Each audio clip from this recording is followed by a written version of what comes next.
Et ensuite, Allah il m'a donné un peu de force pour que je puisse reparler à mes amis d'enfance et qu'ils commencent la prière sérieusement. Mais ils sont où aujourd'hui, ces jeunes et moins jeunes qui tirent le wagon vers le bien? Ils sont où?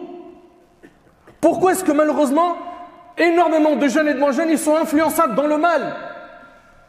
Dès qu'on propose un plan haram, tout le monde dit oui. Et quand on te dit viens à la mosquée, viens pour une conférence, viens on va apprendre l'arabe, viens on va apprendre le Coran, viens on va faire un peu plus de bonnes actions, il y a une maraude, viens on aide une association, viens on nettoie la mosquée. Ils sont où ceux qui veulent faire le bien?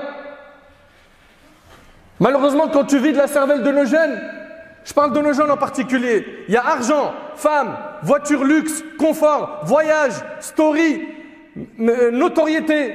Et à part ça, il y a quoi? Allah, il est où dans ta vie? À quel moment tu penses à l'au-delà? À quel moment tu penses à cette rencontre avec ton Seigneur? À quel moment tu cherches réellement à suivre le prophète alayhi salatu wassalam, au lieu de suivre des gens qui vont t'emmener dans l'égarement, dans les grands péchés, surtout dans les réseaux sociaux? Wallahi, ça me fend le cœur. Surtout quand vous regardez ce que vos enfants ils regardent sur TikTok, sur quel live ils se connectent, quelle rediffusion ils regardent, qu'est-ce que leur algorithme leur offre comme vidéo. Parce que l'algorithme il se programme en fonction de tes clics, en fonction de ce que tu regardes. Si toute la journée tu es en train de regarder le haram avec tes yeux, TikTok il se programme à ton cerveau. Et c'est pareil pour les autres réseaux sociaux. Et malheureusement les parents ils réfléchissent même plus à ce que leurs enfants regardent. Mais vous êtes responsable, ne dites pas je savais pas. Tu lui as acheté ce poison qui s'appelle le smartphone, tu lui as donné une arme qu'il ne sait pas utiliser. Ils n'ont pas le permis réseaux sociaux. Il rentre dedans, il s'égare. Il n'a jamais connu la drogue, il rentre dedans, hop, drogue. Il n'a jamais connu de sa vie les paris sportifs. Quelqu'un l'a attrapé sur le net. Tiens, avec cette application, tu vas faire de l'argent. Il n'est jamais sorti avec une femme dans le haram. Et hop, il s'est retrouvé dans un live et 2 et 3. Et on lui a dit, t'es beau. Et il a commencé à se faire draguer petit à petit. Et hop, il a glissé dans ce zina. Mais pourquoi ces gens-là, ils se sont retrouvés malheureusement à faire des grands péchés? La cause principale, c'est da'ful iman, la faiblesse de foi. Ils ont baissé leur garde, Shaitan il les a eus. Pourquoi est-ce que vous n'êtes pas de ceux qui appellent au bien? Qu'est-ce qui vous manque? Pourquoi êtes-vous complexé d'être musulman, de pratiquer votre dîne? Pourquoi ce complexe de pratiquer ton dîne? Pour quelle raison? Selon Hudayfa radiyallahu anhu, le prophète alayhi salatu wassalam a dit: ne suivez pas aveuglement en disant si les gens agissent bien, nous agirons bien. Et si les gens agissent mal, nous agirons mal. Le prophète sallallahu alayhi wa sallam, il met en garde contre ce comportement.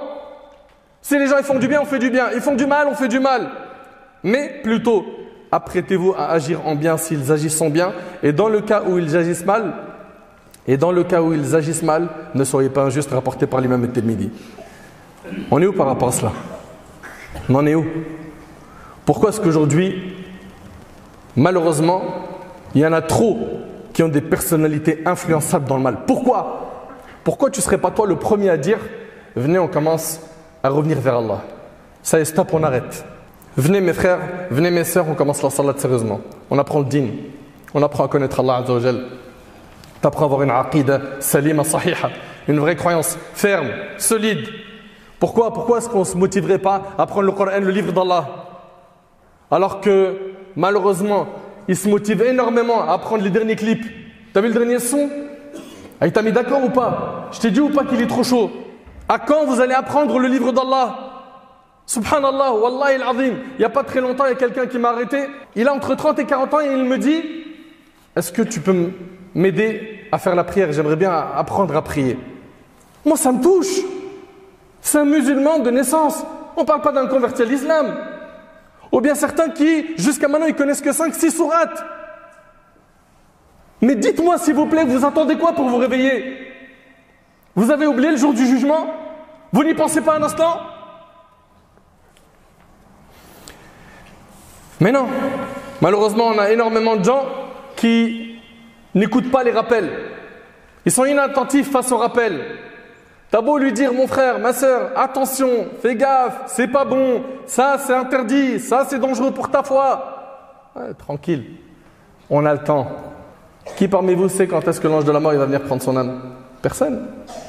Ces gens qui disent on a le temps, mais personne.